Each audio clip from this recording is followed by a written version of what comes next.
Sa agham na ito po, sa agham pangkalikasan po. So, ang una po, ang agham ng ekonomiya.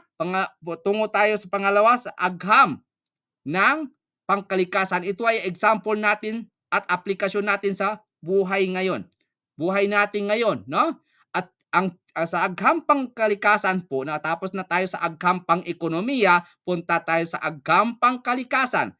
Ito example, aplikasyon natin, ang teorya ng gravity ni Isaac Newton ay napatunayan sa pamamagitan ng maraming eksperimento. Tama po ba? Nakuha natin yan sa law. No, may mga eksperimento diyan, nakuha din natin sa high school natin, no? 3 laws of Newton, no? May 3 laws 'yan, nakalimutan ko na rin kung ano 'yon. So, ang mga konsepto ay inayos sa mga larangan tulad ng physics, yung mga magaling diyan sa physics, mashallah, chemistry, magaling diyan sa chemistry, at biology, yung mga magaling diyan sa biology. Lahat niyan ay physics, chemistry, biology ay meron siyang eksperimento. Tama po ba, Sister Shirel? Aha, tama. Kasi nag-experiment yan, Sister Shirel, during her high school. Mashallah. Okay. Palawakin natin. Ang agham ay hindi basta haka-haka. Aha, hindi lang usulul fiqh. Ang agham ay hindi basta haka-haka lang. Ito ay dapat may ebidensya. Agree or disagree? Tafadhalo, stop muna tayo dito. Ang agham ay hindi basta haka-haka. Bakit? Ito ay dapat may ebidensya. Ano ibig sabihin natin? Sister Lina.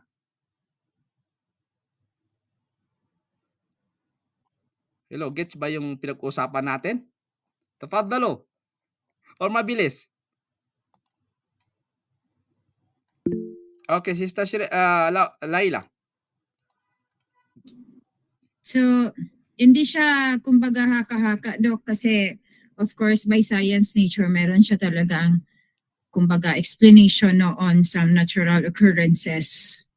So, if sabihin natin nga kahit na of course ano siya, let's say for example, ano ba example ng natural occurrences?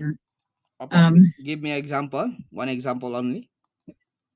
Okay. Sige, for example, it can affect the farmers yung, let's say, for example, season.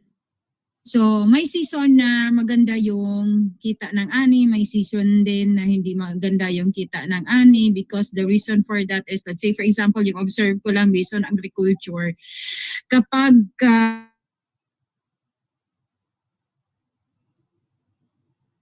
the rainy and the summer. So, yung common problem during the summer is okay sana yung takbo kasi hindi masyadong tawag nito, hindi masyadong maulan, pero dyan naman kadalasan yung mga peste, uod. The reason for that is yung incubation period nila kasi during the rainy season is tapos nag-hatch sila during the hot weather, yung mga eggs ng mga let's say for example ng mga uod, ng mga peste, yung mga let's say for example mga ano ba yung basta mga in any kind of mga insect na pwedeng maka-harm sa or pwedeng maka-affect sa harvest and kita ng mga farmers po. So may explanation kung bakit ang time na yon may Mashallah. Mumtaz, Sister Laila. Jazakallah khairan wa barakallahu fik. Mumtaz, mashallah. Naam, yun po isa sa mga kailangan yung agham ay hindi basta-basta ito haka-haka lamang. Tafadhal Sister Shirel, in 1 minute. Yun na nga po, Doc, dun sa tanong mo, hindi ang isang ulum or science, hindi po yan lalabas, hindi po yan mag-i-exist, hindi po yan magkakaroon ng sariling pangalan kung wala pong mga pertinent facts and evidences na nakukuha. Kaya po, mayroon tayong iba't ibang sciences or ulum. So, based sa, halimbawa, sa Islamic economics, so saan ba nagmumula yun? Ulum na yan. So doon po yun sa nakikita sa society natin based on doon sa mga nabanggit nyo, doon sa diniscuss nyo sa consumption, distribution, production, buy and selling, trading. So yan po yung mga evidence at facts na kung saan nakapaloob sa ulum ng Islamic economics or conventional economics. Naam. Aha, mashallah. Mashallah, mumtaz, Sister Shirel. Lahat kayo mumtaz. Sister Laila, Shirel, Sister Lina, at lahat kayo. Hindi ko nababanggitin lahat. All of you. To all of you. Mashallah. So, pangalawa, barakallahu fikum, ang kaalaman ay kailangan na kaayos upang madali itong maunawaan. Kaya sinabi niyo yun, mabilis itong maunawaan, maipaliwanag, at maipasa sa iba. Yan po ang ulum, yan po ang science, yan po ang agham. No? In short po, ang agham ay kaalamang may matibay na ebidensya at maayos na pagkakaorganisa upang ito ay maging kapaki-pakinabang sa pag-aaral at praktikal na aplikasyon. Ano po ang makukuha natin dito na aral? Ang makukuha po natin na aral dito ay ang kung walang patunay, hindi ito maituturing na agham. Kung walang organisasyon, mahirap itong gamitin. Yan po ang isa sa mga makukuha natin aral. Okay, proceed tayo sa al-zawahir sa an-nasyatul iktisadi. Kunin natin an-nasyatul iktisadi po. Ang kahulugan po niyan, no? Yung kanina shortcut lang 'yon. Ngayon ipunin natin lahat. Ang nasyat al-iktisadi po or gawain pang-ekonomiya ay tumutukoy sa lahat ng pagsisikap at gawain ng tao na naglalayong matugunan ang mga pangangailangan ng tao. Maaari itong gawin sa paraang direkta, yung halimbawa natin kanina, pagbili ng pagkain para sa sariling konsumo. For example, hindi direkta, halimbawa natin yan, paggawa ng produkto para sa ibenta at pagkakitaan. So, may mga pangunahing uri ng gawain, pang-ekonomiya po, yung nabanggit natin, yung pagkonsumo, al-istihlak, no? At saka yung al-intaj, at saka yung at-tawzi, at saka yung at-tabadul. Kunin natin pagkonsumo, consumption. Ang paliwanag natin dyan, ang paggamit ng mga produkto at serbisyo upang matugunan ang pangangailangan. No? Ang halimbawa niyan, kumakain ng pagkain. Siyempre, kumakain ng pagkain, paggamit ng kuryente. Sino kaya kumakain ng pagkain? Marami yon.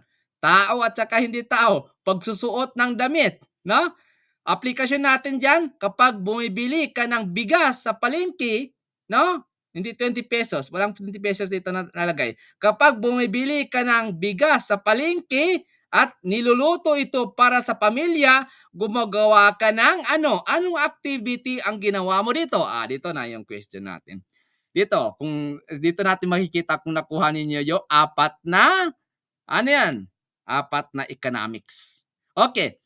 Makinig kayo. Kapag bumili ka ng bigas, no? Si Sister Shirel pumili ng bigas sa palengke at niluluto ito para sa pamilya niya.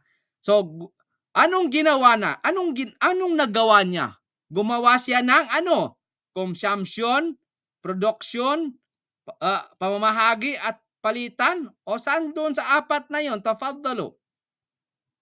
Anong activity na ang ginamit niya? Anong ginawa niya? Tafaddal, Sister Lina. Istihlak. Consumption. Gumagawa siya ng consumption activity. Bakit, Sister Lina? Dahil siya ay bumili ng bigas sa palengke at niluto para sa mga anak niya. So, istihlak yung ang tawag doon. Masya Allah, barakallahu fik, Sister Lina. Okay, produkto tayo. Pangalawa, produkto. Ang paliwanag natin dyan, paglikha ng mga produkto o serbisyo mula sa mga hilaw na materialis o sa pamamagitan ng paggawa. Ang halimbawa natin dyan, paggawa ng tinapay mula sa harina, pagtatahi ng damit, paggagawa ng cellphone, no? Nokia. Pero wala nang Nokia ngayon. Okay. Dito po, ano ang aplikasyon natin dyan? Makinig kayo kasi may question dito. Ang panadero na nagluluto ng tinapay para ibenta ay gumagawa ng ano? Ano activity niya?